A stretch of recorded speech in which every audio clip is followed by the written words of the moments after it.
आपको बचपन की बहुत सी बातें याद होंगी जब पहली क्लास में होंगे, आप बहुत छोटे होंगे। क्या किसी को गर्म चून याद है?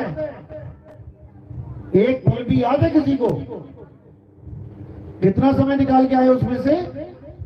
9 महीना। ये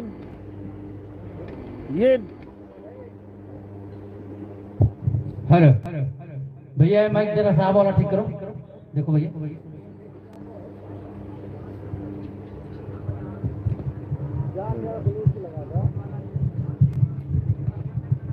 हेलो हेलो।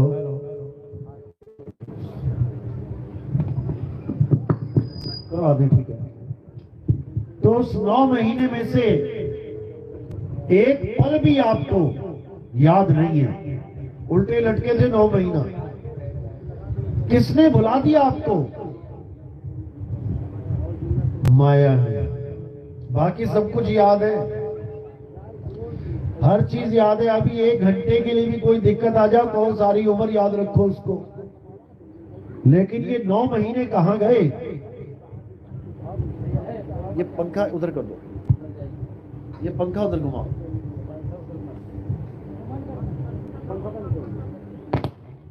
ये 9 महीने कहां गए? किसी को याद नहीं। क्यों? क्योंकि अगर इसमें से एक पल भी याद आ जाए 9 महीनों में से, तो आप जीवन में कभी एक भी ऐसा काम नहीं कर पाओगे जिसकी वजह से आपको दोबारा गर्भ जून में जाना पड़ जाए। यानी कि गर्भ में 9 महीने बिताने के बाद भी आपको कुछ भी याद रखने लायक छोड़ा ही नहीं जाता है। सत्य है। तो कहते हैं जल में मीन प्यासी, मोहे देखती आवे हंसी। आत्म ज्ञान बिना नर भटके, कभी कावा कभी कासी।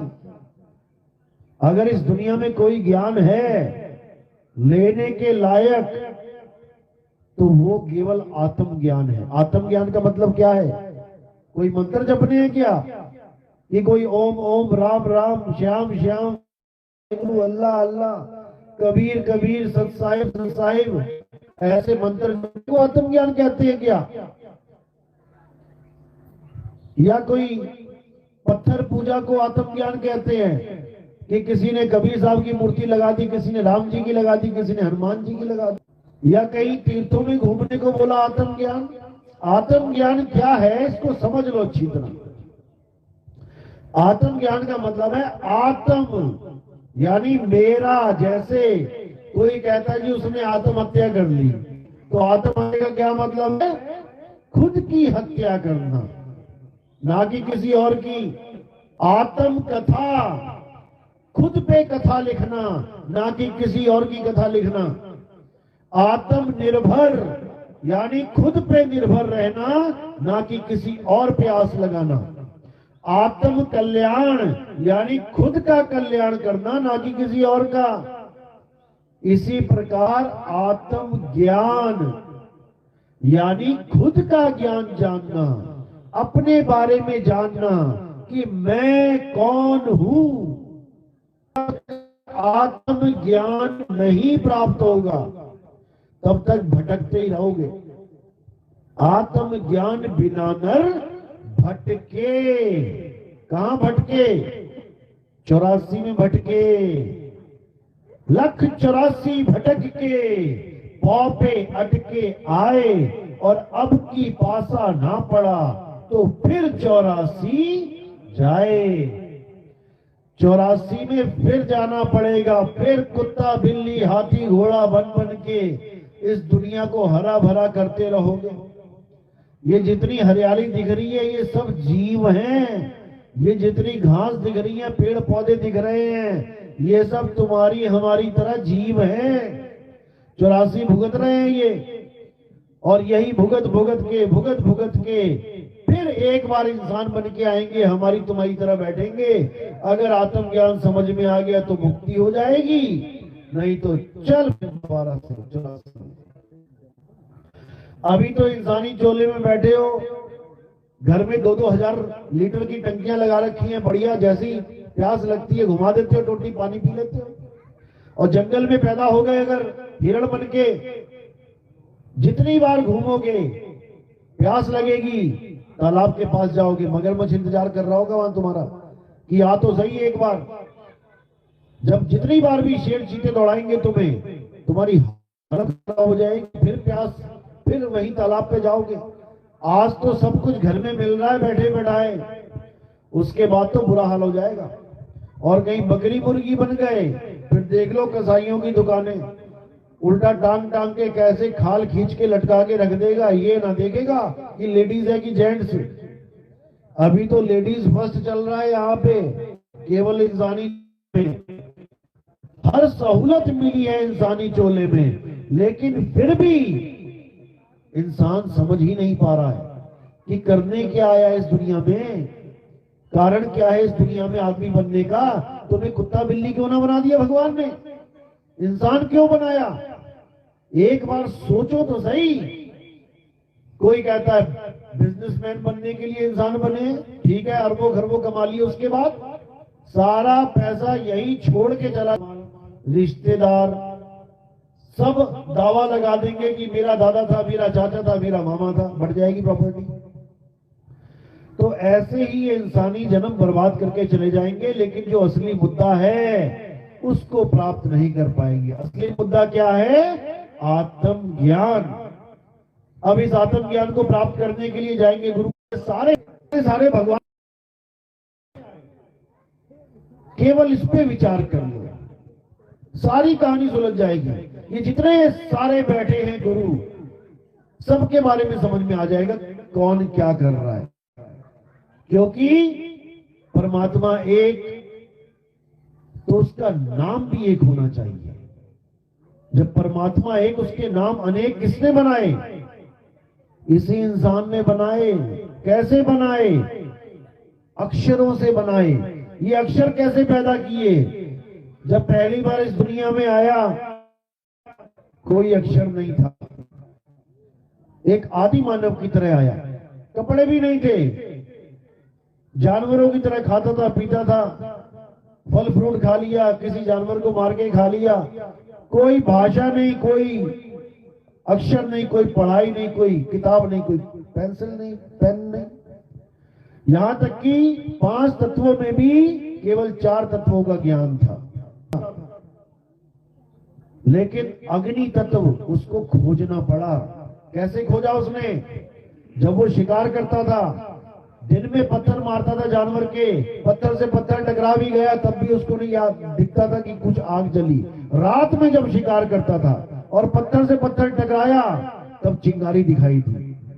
फिर उसने उस पत्थर के साथ पत्थर टकराना शुरू किया, तब जाके आज हम आग को इस्तेमाल कर पाते हैं। वो आदि मानव पत्थर से पत्थर टकराता था और हम क्या टकराते हैं? माचिस से तिल्ली। हम भी आदि मानव ही हैं, समझ लो एक तरह से। वो पत्थर से पत्थर टकरा के आग निकालता था, हम माचिस से तिल्ली घिस के निकालते हैं। अब वो भी हमारे पास ना हो तो हमारे में इतनी ताकत नहीं कि आग प्रकट कर सके। हमें किसी ना किसी के पास जाना ही पड़ेगा, पड़ोसियों के यहाँ। तो वो अग्नि तत्व भी हमें बाद में मिला है, अक्षर तो बहुत दूर की बात है। धीरे धीरे दिमाग विकसित हुआ, उसके बाद हमारे मुंह से जितनी भी आवाजें निकली हमने उनको एक आकार दे दिया। जितने भी आवाजें निकाल सकते थे सब निकाल ली। आ ई उ का खा गा पा फा टा ठा, सारी आवाजें निकाली और सबको एक एक रंग रूप दे दिया। अब बन गए 52 अक्षर। अब इन बा वाली लाइन में से ला उठा लिया, 11 लाभ उठा लिया, उठा लिया, गा बा की मात्रा रह गया। ये सारे 52 अक्षरों से हमने दुनिया भर के नाम रख दिए, दुनिया भर के नाम। लेकिन एक बार भी ना सोचा कि मेरे नाम रखने से क्या हो जाएगा, क्या मुझे परमात्मा मिल जाएगा? मेरे नाम जपने से क्या हो जाएगा? मैंने पानी का नाम रख दिया, जल, वाटर, नीर, तोय, पानी। मुझे 5 छोड़ो 5000 नाम पता हो पानी के, लेकिन जब मुझे प्यास लगेगी तो क्या इन नामों से मेरा गला गीला होगा? नहीं होगा। इसीलिए कबीर साहब को कहना पड़ा, कोटि नाम संसार में इनसे मुक्ति ना होए, और गुप्त नाम सतपुरुष का बूझे बिरला कोई। वो गुप्त से 52 अक्षरों से जो बिल्कुल परे है, आपको नहीं मिला। किसी की मुक्ति होने वाली नहीं, चाहे वो 10 पुश्तों से कबीर पर क्यों ना हो, 10 पुश्तों से राम जी का भगत क्यों ना हो, 10 पुश्तों से किसी का भी भगत क्यों ना हो। 52 अक्षरों से ये बोलने वाले अक्षर पकड़ा दिए जाते हैं। बेटा राम राम जपो, बेटा श्याम श्याम जपो, कबीर कबीर जपो, ओम ओम जपो, ये सब बात है। इसलिए साहिब ने 52 अक्षरों का खेल बिल्कुल खोल के समझा रखा है। 52 अक्षर जोड़े आन, सकिया न अक्षर एक पहचान। उस एक अक्षर को पहचानो और 52 को त्यागो। एक अक्षर क्या है? ये आत्मा ही एक अक्षर है। अक्षर का मतलब होता है अविनाशी, आत्मा को जानना है। इसी को समझाया गया है कि जब आत्म ज्ञान नहीं आ गया, जब तक आपका कल्याण नहीं होगा, क्योंकि हम समझ ही नहीं पा रहे हैं कि हम है क्या। सारी दुनिया में 2 प्रकार के लोग हैं, एक जेंट्स एक लेडीज। अब हमें सबसे बड़ा भ्रम ये होता है कि मैं आदमी हूं और औरत समझती है मैं औरत हूं। अगर हमने इस पे भी विचार कर लिया तब भी कहानी सुलझ जाएगी। आदमी और औरत ये दोनों शरीर हैं। किससे बने हैं? मिट्टी से बने हैं। जैसे हमने कपड़े पहने, ये कपड़े कहां से आए? ये मार्केट से आए। और ये कपड़े जो आत्मा ने पहने हैं, ये कहां से मिले? मां के गर्भ से मिले। मां के गर्भ में हमें 2 प्रकार के कपड़े मिलते हैं, एक लेडीज और एक जेंट्स। जैसे दुकानों पे भी आप जाते हो, जीन्स लेनी है, पूछेगा वो लेडीज लेनी है कि जेंट्स। आप कहोगे मुझे कोटी लेनी है, जैकेट लेनी है, पूछेगा वो लेडीज की जेंट्स।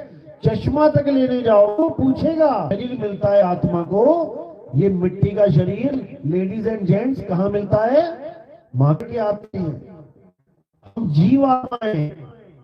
जिसको आदमी का शरीर मिल गया वो अपने आप को आदमी मानने लग गया, जिसको औरत का शरीर मिल गया वो अपने आप को औरत मानने लग गई। जबकि क्या बोला गया? हे अर्जुन, ये जितने भी शरीर हैं नाशवान हैं, ये जीवात्मा के कपड़े हैं। हम और तुम कपड़े नहीं हैं। यानी मैं, आप, हम लोग शरीर नहीं है। जब हम शरीर नहीं है, क्योंकि शरीर तो हम एक दिन छोड़ देंगे, जब हम शरीर नहीं है तो हम क्या हैं? यही आता है कि बेटा ना तू आदमी है ना तू औरत है। आदमी और औरत कपड़े हैं, ये मिट्टी है। तुम्हें एक दिन इस मिट्टी को छोड़ के जाता किसी गुरु पास। गुरु क्या देखता है? आदमी आया, नाम दूं, जपो बेटा, नाम दूं, जपो बेटा,